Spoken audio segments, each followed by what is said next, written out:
Eternal Darkness, Sanity's Requiem, the novel. Chapter 11, Opening the Invisible Lock. Yvette Cale was glad when she saw her husband reappear. However, she quickly panicked. She ran over to her husband's side as he started to collapse. When she got to his side, she looked in his eyes and said, "Hun, what did you encounter back there?" She watched as Richard blinked and said, "It was weird." He then looked at Alexandra and said, "Your ancestor was a scholar. He did an autopsy on every one of those creatures. It was odd. With almost every autopsy, 3 appeared in the tome. It further proved to me that my blinks were what I thought they were. I'm literally living through 3 timelines." She then heard Alexandra say, "It may prove that, but I don't think what happened did any good for Maximillian. He was put in an asylum shortly after that." She saw Richard shudder at that, and then heard Alexandra say, "I know. Back then asylums were worse than prisons. I think it was because they didn't understand everything about the human body." She then watched as her husband said, "That may be the case, but the need for science to explain everything seems to blind people. Right now, we need to focus on the things we have learned, like the runes and spells that Maximillian had found. Maybe we can combine the runes in ways we haven't discovered yet." She then watched as her husband leaned forward and used the desk to support himself. Yvette then turned to Alexandra and said, "Maybe we should let my husband sit down. While he rests, we can try combining the runes in different ways." She watched as Alexandra stood and allowed her husband to sit down. She then joined Alexandra at the far side of the room. When they were on that side of the room, she watched as Alexandra turned to the pages of runes in the tome and said, let's try combining runes we have an idea might be beneficial. Let's try the combination of Ban, Karak, and Santak." She nodded in agreement, and then heard Alexandra say, "Before I cast it, what alignment rune should I use?" Yvette thought about it for a moment and then said, "Use the one for Chterga, since that was the one that Maximillian found." She then stepped back as Alexandra cast the spell, and soon, from 3 glowing red runes, 3 small red orbs appeared and orbited Alexandra.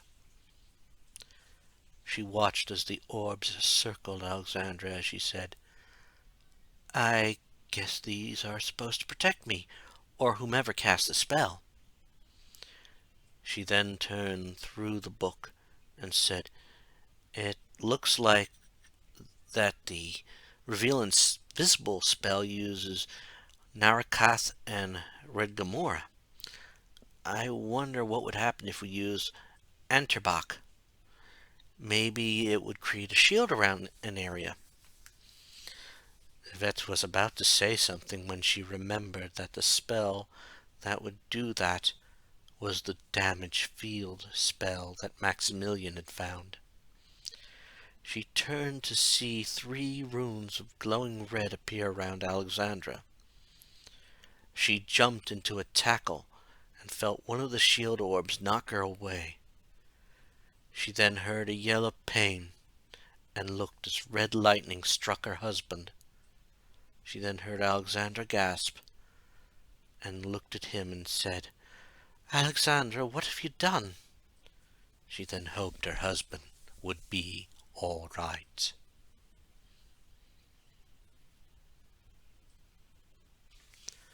When Alexandra Roivas had realized what happened, she was scared. She didn't want to hurt one of the people helping her, and it looked like she did. She quickly ran over to Richard and handed him the tome. She then said, "Richard, recite the recover spell. I think you know which rune to use." She stood back and watched as Richard did as she said, and saw a red glow envelop him. She then watched as he repeated the process 2 more times before saying, "Next time you want to try that, let me get out of the room first." She watched then as he got up and said, "Well now, since you both found 2 new spells, shall we figure out our next step?" She then saw Yvette run over and hug her husband as she said, "I'm glad you are all right. I was scared I would lose you." She watched as Richard faced Yvette and said, "Not yet. I think that more encounters are going to happen. Besides, I have a feeling I won't die in any of the chapters." Alexandra looked at Richard and said, "What do you mean by that? Every time you enter a chapter, you come back shaken up or wounded. How can you be sure you won't die?" She watched as Richard smiled and said, "Because of the nature of time. I have a feeling that if I die before we find the final chapter, then we will never get here. In the past, Pius talks as if he's seen me many times. I wonder if he even recognized me outside while he was disguised.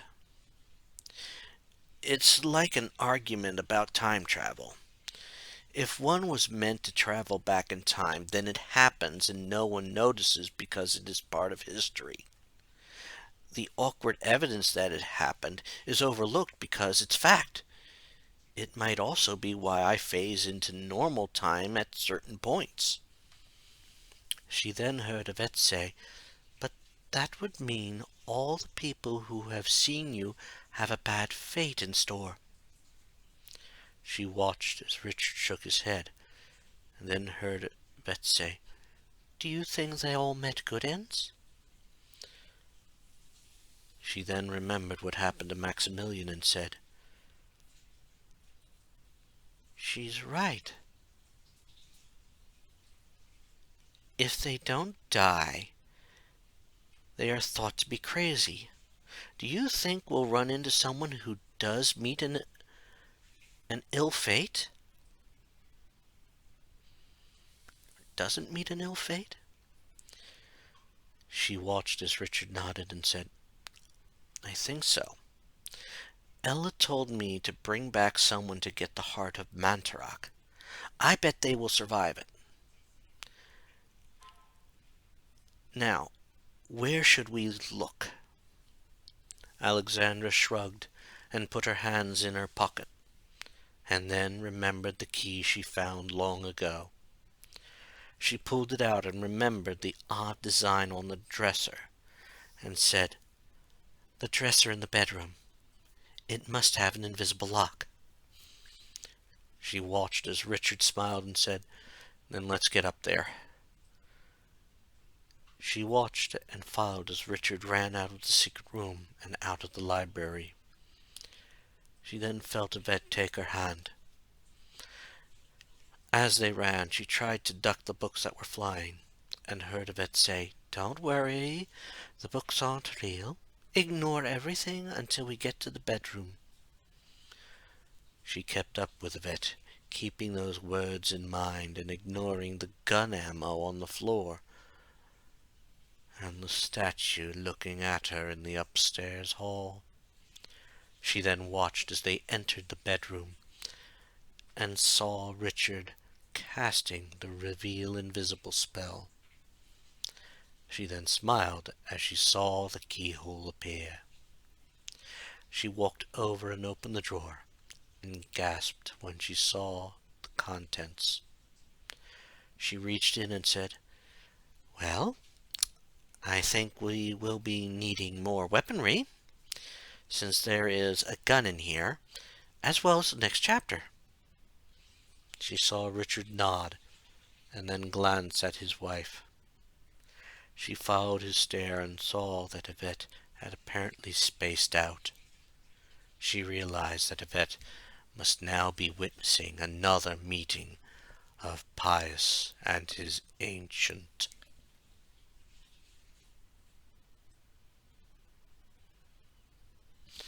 Richard Kay looked on as he saw his wife was staring blank ahead.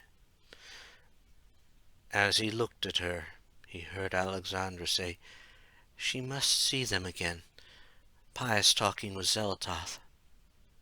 He nodded, knowing that the timeline he was in now was where Pius had chosen the one who affected Sanity.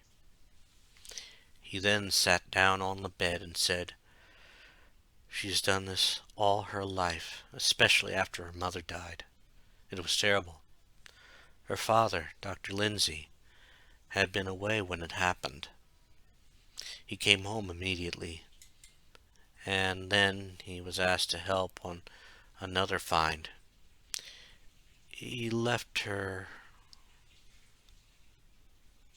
with his parents, but when he came back, she started saying she saw things.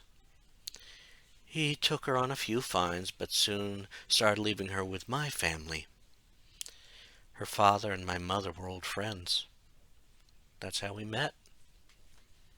He then looked at Alexandra and said, "We got married before my parents died. In fact, their death happened on our honeymoon." He heard Alexandra gasp and then say, "I guess that's why you are so helpful with me. You know what it's like to lose someone." He nodded and said, "Yes. However, I don't really want to say what happened to them. Right now, I want to know what's going to happen next." He was startled when Yvette shouted, "Pius is going after Mantarok's heart. He refound the temple. We can't let him find it." He nodded in agreement, and then heard Yvette say, "The next chapter must take place back at the temple. Alexandra, when and where is the next chapter set?" He watched as Alexandra looked over the chapter and said, "It's set in 1983 AD. It is set in the temple and about an archaeologist named Dr. Edwin." He heard Alexandra pause and then look up at them as she said, "Lindsay. Yvette, I think this is about your father." Richard then heard Yvette say, "That sounds like it happened after Mom died. I remember Dad saying his encounter changed him. He fought to survive and learned something very important. Richard, you have to keep him safe. You know what will happen if you don't." He could see his wife was starting to panic, and then got up and held her. He then said in his best soothing tone, "Hon, it will be all right. He will be fine." He then looked over to Alexandra and said, "Let's go back to the library." He watched as she nodded and led the way. As they followed her, he heard Yvette say, "There was one thing I never told you about that find he went to." He looked at her as they followed Alexandra and heard her say, "My father said that he had a chance encounter with two spirits. He said one looked like his friend's son, and the other looked like me. Back then I was puzzled, and also confused by all the things I started seeing." When they finally stopped, he looked around to realize that they had gotten to the secret room. He then said to her, "Yvette, if what you say is true, then we know everything will work out with this encounter. Now I want you to calm down and toughen up. Remember, your father is depending on us. He then looked at Alexandra, who just returned the look, and said, "I think you forgot something. I can't start the chapter until I have the tome back." Richard looked down in his hand and saw the cursed book there. He then gave it to Alexandra and heard her say, "All right, we are about to begin a journey into darkness. I hope you are both ready for anything. And Richard, I hope you don't need any guns. We only have one here right now." He nodded and stood calmly as Alexandra began the chapter and saw the world change around him. He also wondered when he would show up in time.